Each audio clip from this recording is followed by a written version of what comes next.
Now let's take a look at the three ways toxic stress impacts learning. And these are huge.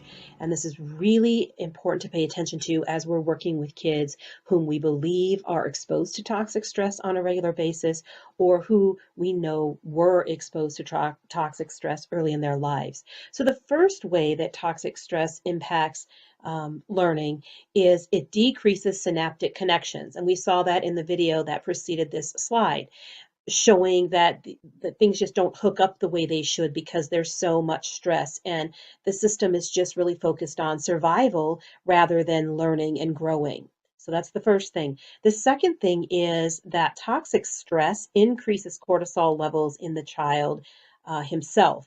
So we learned earlier that mothers circulating cortisol levels definitely impacts the fetus and crosses the placenta and has a huge impact on that baby prior to birth.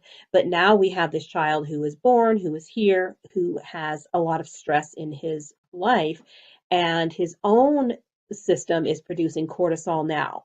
Now, this is a really important point because we know that cortisol impacts the hippocampus. It floods the hippocampus, which is a structure in the brain that is responsible for filing information away and keeping the information that we've learned.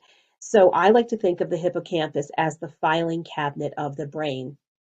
If I need to know something, my hippocampus is usually at play and is usually in action. Sometimes we have experiences where we may run into a person and we say, "Hi, how's it going?" And we're thinking to ourselves, "Who is that? Who is that? What's their name? What's their name?" It's our hippocampus that supports us through that process. We're actually like digging through files trying to find, yes, it's Shelley. How are you? So the cortisol levels impact that structure of the brain, which again impedes learning.